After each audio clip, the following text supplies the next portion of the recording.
Hello, hello, hello. Welcome back to another lesson with me, your teacher, Mrs. A. So, for today's video, we are going to continue our lesson from last week. So, this will be part 2 of the Japanese invasion of Guam.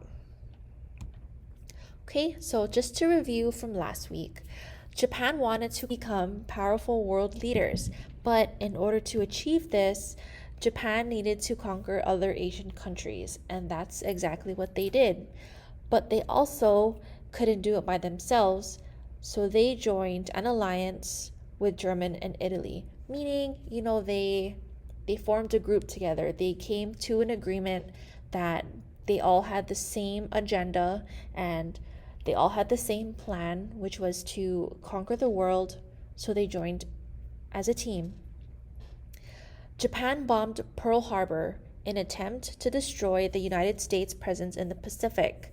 Now, if you remember, Japan was paranoid that the United States would get in their way of their plan of becoming world leaders, so they bombed the United States. Japan also bombed the island of Guam a couple of hours later and seized the island within 2 days. Japan bombed Guam because there were also United States military present on the island at this time.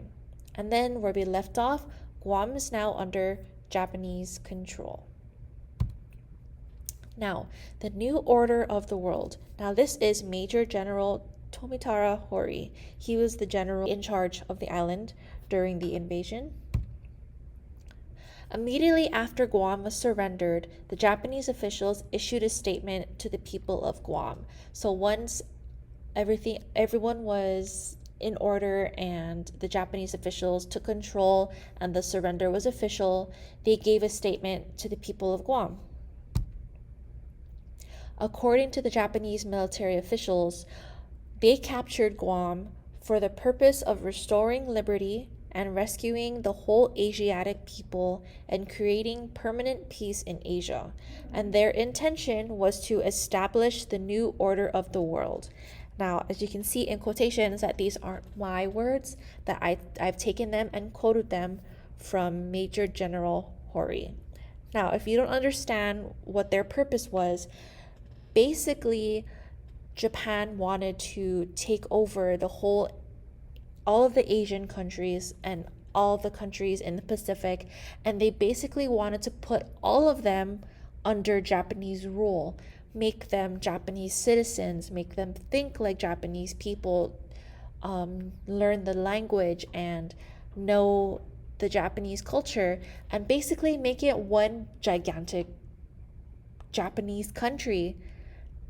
And that's what they wanted. They wanted to be greedy. They wanted to take over other countries, and they didn't care what culture they had to kill off to fulfill their purpose. So this was their new order of the world.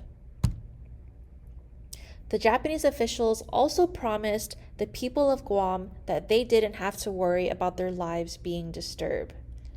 Did they have to worry though? Evictions. Many of the island's residents were evicted from their homes.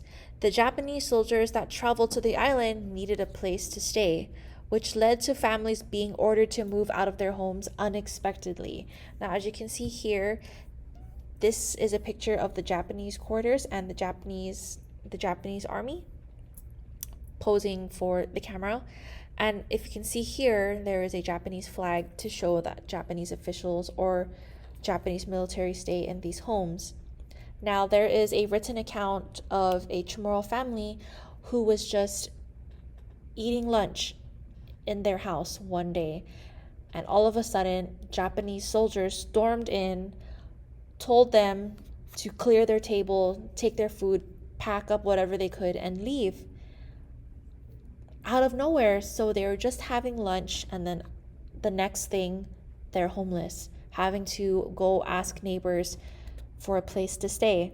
And this happened to thousands of Chamorro families as the Japanese military started pouring into the island. Returning to the ranches. So of course, these families had ranches because this was part of the Chamorro culture. So of course, some of them had places to go, which was which were their ranches. Agana was the home to a majority of the island's residents. Agana was a big city.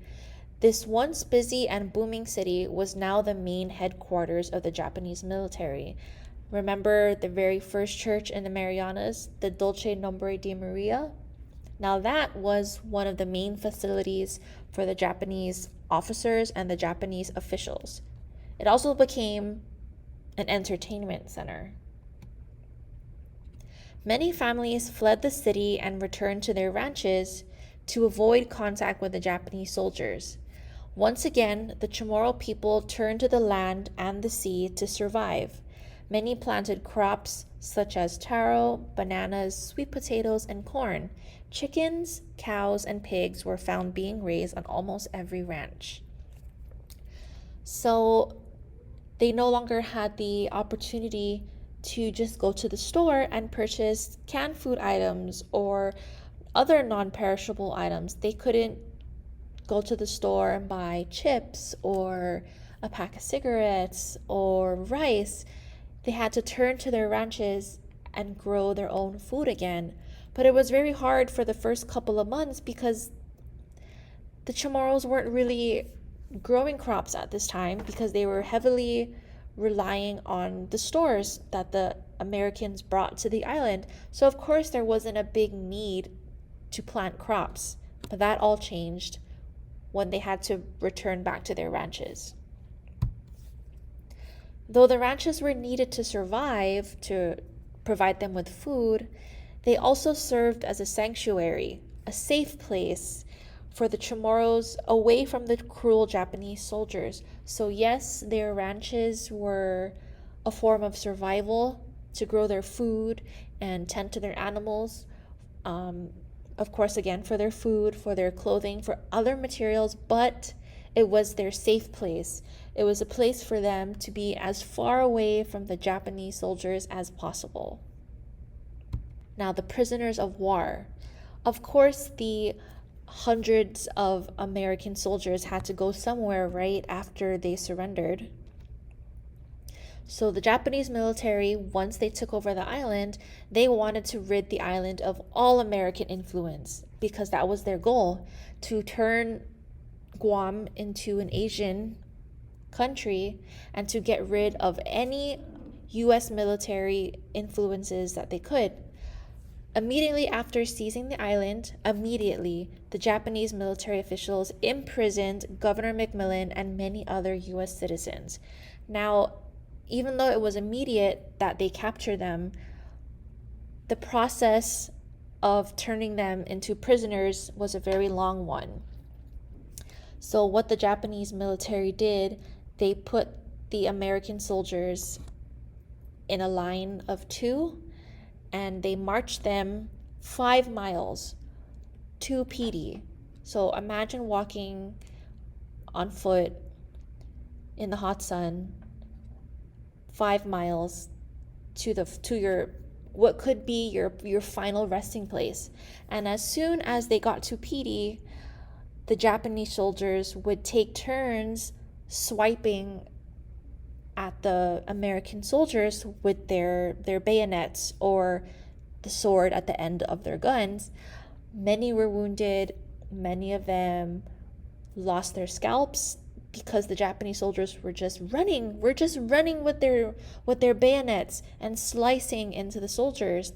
Of course, and then this was also in front of the Chamorro citizens. This was happening in front of the Americans soldiers' families. So this was all going on publicly.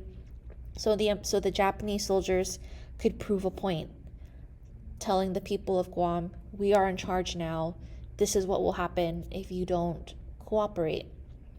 Now, after that happened, whoever survived that ordeal, they were instructed to take off their clothes and lay down, stomach down, face down in the hot sun for hours with no food and water.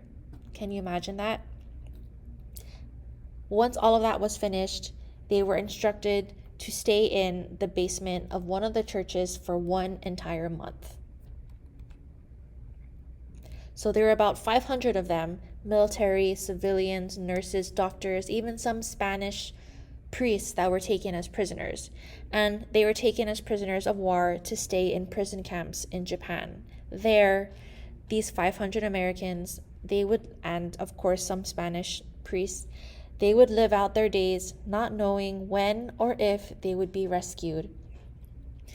Of course, the Japanese officials let the Americans say goodbye to their families, but it wasn't right away. It was very brief, very short. Just say goodbye, and off they were on the ships, leaving their families behind. And little did they know that once they left, their families would be treated worse compared to the Chamorros because they were married to the Americans. So if you were the family of an American soldier, you were treated worse than the Chamorros. Now, that's it for today. I know, very short, but this is just an introduction into the more heavy content that will follow within the next few weeks. So again, just to recap, the Japanese officials, they wanted to restore Guam and the whole Asian Pacific to fall in line with their vision, which was basically to create a giant Asian country, multiple countries under Japanese rule. Many Chamorro families were evicted from their homes without warning. The Chamorro families had to turn to their ranches to survive, but also as a safe place away from the soldiers. There were 500 Americans who were taken as prisoners of war, taken to live out their days in Japanese prisoner of war camps. Now, if you are interested in learning more about the prisoner of war camps and what these Americans endured while they were there, you can look up Robert O'Brien. He was one of the Americans that were taken from Guam and taken as a prisoner of war to the Japanese camps. Now, he wrote a first-hand account of what he went through, and it is very, very detailed. So just a warning, but it's very interesting to read, to know what these Americans, what they endured, and the patience and the hope that they held on to for years while living in these horrible, horrible camps. Okay, guys, thank you again for listening to this video. I hope it was a lot better, clearer, and slower than the last video. I apologize, but I will try my best to improve my videos and my lecture voice. So after this video, head straight to your assessment so the information is still fresh in your brains. Okay? Thanks, guys. Bye. That's all, folks.